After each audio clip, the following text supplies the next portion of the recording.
Amigos que gostam de conversar em tempos interessantes, incertos, implacáveis. Com o futuro suspenso e o passado cada dia mais distante, estamos aqui estacionados na condição humana, na tentativa de fazer uma nova vida funcionar.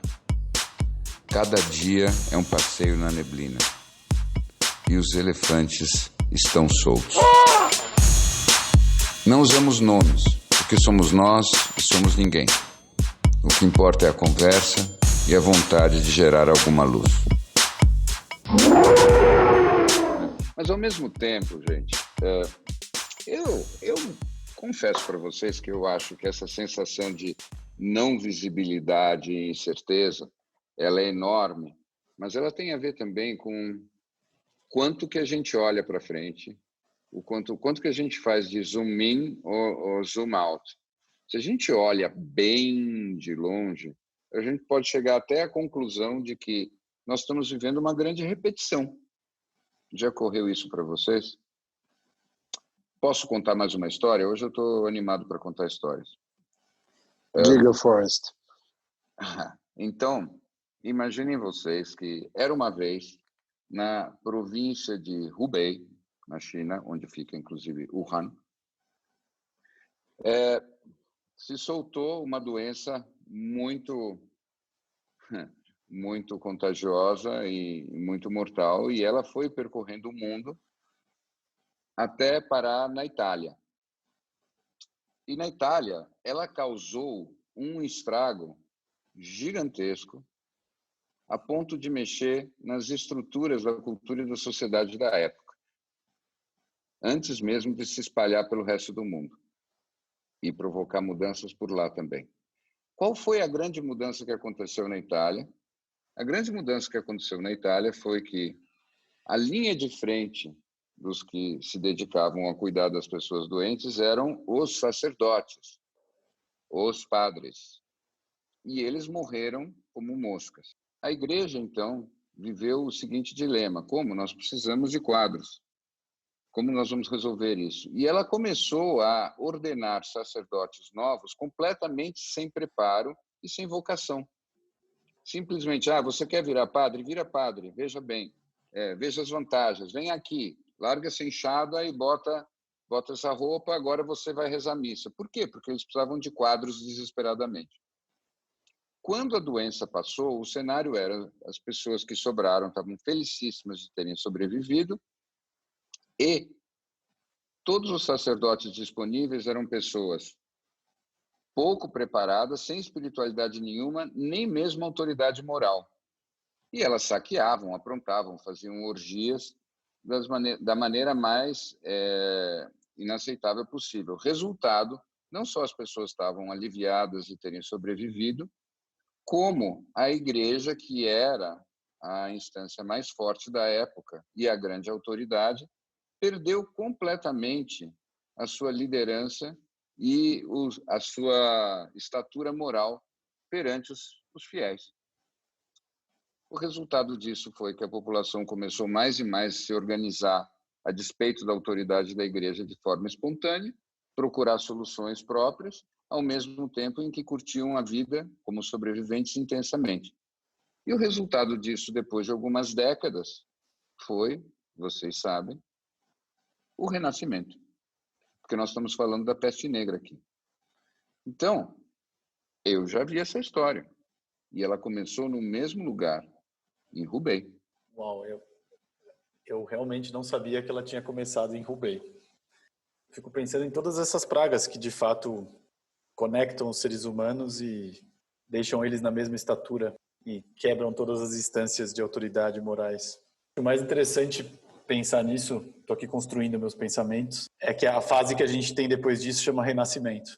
E, obviamente, a minha mente otimista fica pensando se a gente não está prestes a viver um novo renascimento. Mas primeiro demora um bom tempo, né? Vamos lá. Mas eu acho que os 40 anos daquela época seriam os 2 anos de hoje, né? Pela velocidade de trânsito de informação. Tá? Eu tenho uma sensação de que talvez por eu estar vivendo mudanças significativas tão rápido, e as coisas que eu estou assistindo aqui próximas também, eu acho que essas questões, a gente teve um movimento de uma concentração de renda aí, vamos dizer, nos últimos 100 anos muito significativa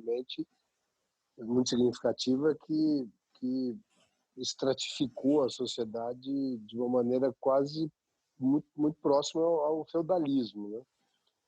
E eu acho que esse movimento que veio agora vai dar uma balançada tão significativa na forma como as coisas estavam ordenadas, onde eu acho que essas diferenças mais gritantes de alguma forma vão ter que se arrumar. Isso pode ser uma utopia, mas eu tô sentindo um pouco isso. Onde você vê o cara que está ali na linha de frente hoje, tratando das pessoas que estão chegando nos hospitais, sendo enaltecido aí nas janelas, um reconhecimento por um trabalho que acho que todos nós gostaríamos de um pouco ter a coragem de estar ali fazendo aquilo, né? Todo mundo gostaria de poder estar salvando um pouco os outros, né? Eu acho que isso é uma coisa que vai ficar em todo mundo. Cada um desses outros trabalhos que a gente menospreza, ou talvez não dê importância que tem outras pessoas fazendo, a gente começar a enxergar isso. Pode ser uma utopia, mas eu acredito que isso vai acontecer. Para mim, isso não é utopia nenhuma, porque isso é sofrimento coletivo consciente. A gente nunca teve isso. E sofrimento consciente é a semente da transformação e do amadurecimento. Eu estou convencido de que nós vivemos e nascemos num mundo com estruturas que nós mesmos criamos sem perceber no passado, que perenizavam desigualdades. E, francamente, nenhum de nós teve a manha de fazer alguma coisa realmente revolucionária com isso. Mas a natureza, ela chega e embaralha as cartas, e ela providencia uma revolução.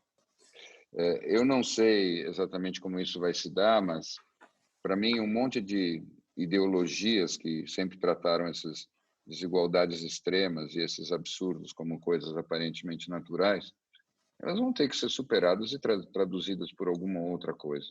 Eu hoje estou com Sartre na cabeça, eu só queria completar com uma frase dele, que ela tem me voltado várias vezes como um mantra esses dias. Com perdão da coisa anacrônica, Sartre disse uma vez que nenhuma filosofia fica de pé diante da imagem de uma criança passando fome. Antes dessa frase fazer um strike em todos os meus pensamentos, eu estava pensando muito nisso que você falou, que não é... Acho que nós todos lidávamos com a ideia de, eventualmente, que um nível de sofrimento global desse tamanho poderia vir através de uma guerra, alguma coisa assim, mas vem através da natureza. E o fato de vir através da natureza faz com que esse sofrimento seja vivido por todos ao mesmo tempo, não por alguns países e outros não. Obviamente isso aumenta a ideia de coletivismo e é o que você falou, essa ideia do sofrimento consciente. E uma teoria que eu ouvi ontem, que eu queria dividir com vocês e saber o que vocês acham dela, é de que nesse momento o que está acontecendo é uma compressão do tempo e espaço e que as coisas vão acelerar muito rápido. Inclusive isso que o Larry Gold falou, eu sinto também, da velocidade da mudança, inclusive do comportamento das pessoas à minha volta, e que isso de alguma forma faz com que todas as coisas que eram tendências e ideias para 2030, que você cola 2020 e 2030 num tempo e espaço só, e que você acelera pelo menos 10, 15 anos em tudo que a gente vai viver no mundo. E pensando um pouco em termos de futuro, eu queria ouvir o que vocês acham disso. Bom, para mim, eu tenho muita sensação de que essa grande transição, essa grande crise, ela não nos tirou apenas o passado, mas ela também nos tirou o futuro, na medida em que o futuro é aquilo que a gente conhece e prevê, de alguma forma. Não, eu acho que não tem mais futuro, não tem mais passado. de certa maneira, a linha da história, para mim, ficou uma coisa muito, muito abstrata. Eu acho que a gente tem um grande presente, um presente longo, às vezes um presente sufocante, e que gera uma pressão enorme. Mas eu gosto de lembrar das metáforas naturais. Se você pega a nossa parte mais escura, nossa parte mais difícil de lidar, como um carvão, e a gente condensa isso, aperta isso, e bota uma pressão enorme, bota um calor enorme ali, dali você acaba criando um cristal, você gera um diamante com muita pressão e com muito calor. Então, eu tenho a impressão de que não tem mais para trás e para frente, só tem para cima. Eu estou com essa imagem da pasta de dente na cabeça e ela é obsessiva. Então, me parece que a gente pode dar um salto, mas esse salto é para cima, nem é no tempo. Eu gosto Eu dessa acho ideia. que a visão de planejamento, a palavra planejamento vai ter uma conotação diferente. Imagina as empresas de RH agora fazendo recrutamentos, desenhe o seu plano de 5 anos, não vai existir mais, né? Assim, desenhe o seu plano de 3 meses, de 6 meses, já vai ser uma loucura imaginar. Então, eu acho que essa ideia de planejar, você, diante de um quadro dessa magnitude, se você ainda tinha dúvida, que você tinha de alguma forma de tentar viver mais no presente, isso aqui veio para te colocar em perspectiva muito, de uma maneira enlouquecedora, né? Como é que fica a ideia da necessidade de ter um planejamento de longo prazo na vida de cada um? Quem é que hoje consegue? Claro, vamos imaginar que em algum momento a gente possa viver algum tipo de cenário menos complexo, mas ainda assim, acho que traz a gente para a importância de viver mais presente, né? Não tem outra opção. Vocês não acham que isso muda um pouco essa dinâmica de planos e perspectivas? Deveria. E eu acho que esse é o componente espiritual mais interessante, ou pelo menos o potencial espiritual mais interessante desse processo todo. Eu não consigo deixar de lembrar várias vezes daquela famosa parábola que está no Evangelho. E quando o grande rabi, né, o JC, vira para o povo e diz assim: mas por que vocês não são como os corvos? Olha para um corvo. Ele está lá, ele voa, ele consegue a comida dele, ele vive cada momento separado de todos os outros. Ele não se preocupa com o futuro. Por que vocês não podem também viver mais assim? Essa é uma tradução livre, eu peço perdão aos especialistas e aos tradicionalistas, mas o contexto, tenho certeza que é esse. E o mais interessante é que, como você falou, nós estamos sendo obrigados a viver no presente de uma forma contundente e enlouquecedora, porque eu acho que, de alguma forma, todo mundo está sendo obrigado a viver o presente. E o mais interessante é que o presente ele é incerto. Uma coisa que eu tenho visto muito... É interessante, né? Está todo mundo sendo obrigado a viver no presente, o presente de todos é incerto. E é engraçado que muda a relação das pessoas com o tempo. Todo mundo agora fala um pouco de como está passando os dias, que os dias são mais densos, mas de alguma forma eles são longos e diferentes, enfim. Tem uma diferença da forma como o tempo está sendo sentido pelas pessoas. Isso, para mim, é a prova viva do que vocês falaram. Ainda tem ainda seguindo dentro desse experimento, né, de espiritualidade e de acho que psicologia, tudo no mesmo lugar. Você pode, por mais que você erre neste dia, neste presente, você tem quase que a certeza que amanhã ele vai estar tudo exatamente do mesmo jeito. Você tentar de novo, né? As mesmas pessoas vão estar ali no mesmo lugar, vai estar tudo. É um feitiço do tempo de novo. Exatamente. A oportunidade de fazer melhor de novo, ela está a 24 horas de você. Exato. Mas vocês sabem que aí aí eu gostaria de fazer um depoimento mais pessoal e simples. O confinamento, para mim, desse ponto de vista, ele está sendo uma experiência diferente. E eu estou com a impressão, claro que não tenho como ter certeza, mas eu estou com a impressão que a grande diferença é que eu já passo a minha vida ativamente dedicado aos outros, por razões profissionais. Então, por fazer isso, é quase como se o fato de que está todo mundo em confinamento e eu também tivesse intensificado e facilitado a minha vida. Então, a minha experiência diária não é muito de que o estresse aumentou. A impressão que eu tenho é, pelo contrário, é que as coisas que me atrapalhavam e que atrapalhavam o meu trabalho saíram do caminho. Curioso, não? E eu fico me acho que a gente vai ter se... a gente vai ter que fazer um ajuste aí, porque eu sinto que você não está usando essa oportunidade para dar um upgrade. Eu vou propor um house swap com você, para você poder viver um pouco dessa experiência indelével e eu possa cuidar dos seus aí. E eu cuido dos seus. Você sabe que isso pode ser uma ideia muito interessante? Proposta de primeiro business do novo milênio. Certeza absoluta Airbnb de família. Aqui em casa todo mundo vai gostar da ideia. Troque de quarentena. Airbnb de família. Você faz por Zoom. Você aluga um apartamento, mas leva a família junto. Você faz por Zoom, assim, você faz um family swap.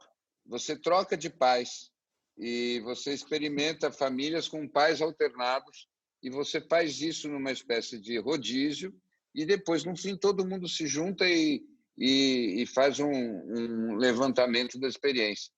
E com isso a gente vai ter alguma coisa muito perto de uma espécie de kibutz virtual. Que tal essa ideia? Mas eu preciso confessar algo bem pessoal também, que eu estou muito impressionado ao ver o quanto o aumento da audiência da televisão explodiu. E eu acho interessante também quando essa questão dos hábitos nossos, dos seres humanos, o quanto, no fim, nesses momentos incertos, o quanto a gente se apega ao que é conhecido também. Mas, Snow, para mim, eu insisto nisso, nós não devemos nos impressionar muito com as primeiras reações. Veja, para mim, que eu sou especialista de transformação. As primeiras reações contam muito pouco. O que importa são as últimas. Quando o negócio é longo, você vai vendo que, com o passar do tempo, as primeiras respostas elas se desgastam. As primeiras estratégias elas cansam, porque elas são superficiais e conservadoras. Depois, com o tempo, nós percebemos que a velha costa nunca mais vai voltar, porque a correnteza nos leva cada vez mais para longe. Aí começa a parte realmente divertida. Eu acho interessante que você falou outro dia de que depois de um certo tempo você imaginava que poderia vir um silêncio vindo das pessoas, enfim. E é engraçado que eu não sei se é uma coisa minha ou uma projeção em cima do que você falou, mas eu tenho sentido e percebido um pouco mais de silêncio, talvez dentro de mim e com as pessoas que eu tenho convivido. Eu queria saber se vocês estão sentindo a mesma coisa já chegando também. Eu sinto do meu lado não exatamente um silêncio, mas simplesmente a perda de várias falas. É como se vários assuntos tivessem sumido. E tem um ou dois assuntos que eu consigo falar incansavelmente, como se eu fosse um realejo repetindo a música com pequenas variações o dia inteiro. Agora, fora esses 2 ou 3 assuntos, é como se nada mais me ocorresse para dizer. E as outras pessoas que você tem convivido? Esse silêncio, eu não sei se é a definição correta para mim. Eu acho que é mais um cansaço de ouvir a minha própria voz. Opa, mas isso, para mim, me parece o silêncio da melhor qualidade. Porque isso é um silêncio do pensamento. Esse é o silêncio que os iniciados buscavam nos monastérios zen. Parabéns para você, Larry Go. O Larry Go tá realmente Larry Go de si mesmo. Vai ter que trocar de nome daqui a pouco. Eu acho que essa semana que se passou, o nome que eu daria é Larry The Gringolou.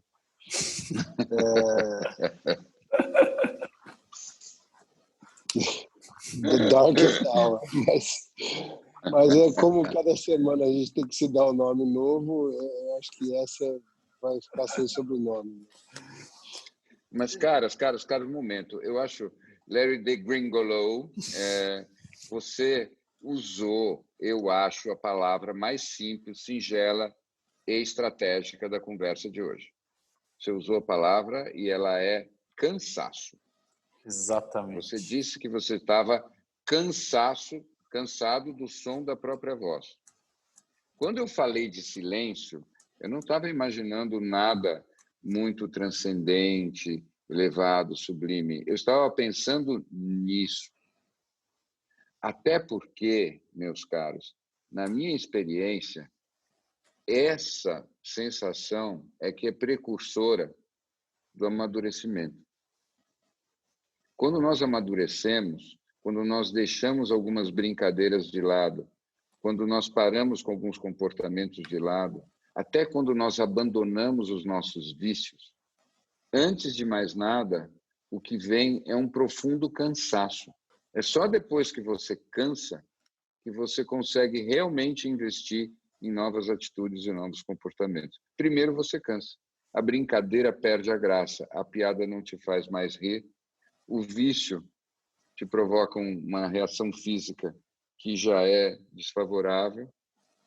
Até o que acontece nos relacionamentos. Quando eles acabam, primeiro vem o cansaço. Gosto muito dessa ideia do Larry DeGringolo.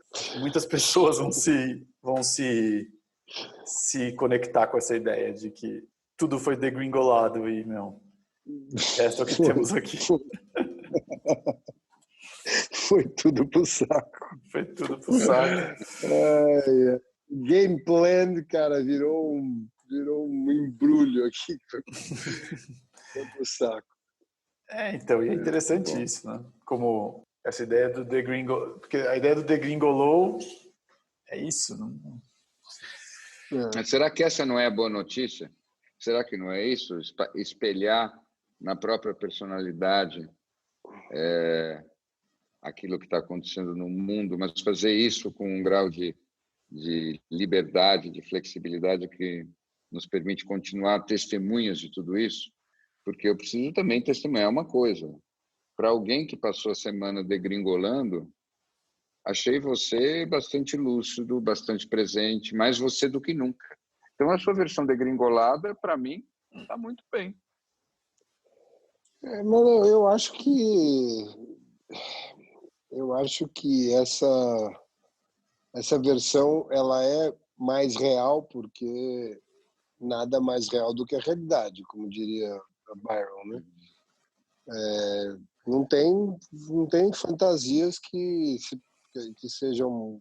consigam explicar o que é você lidar com uma rotina e com as surpresas da rotina. A rotina não era para ter surpresa, né?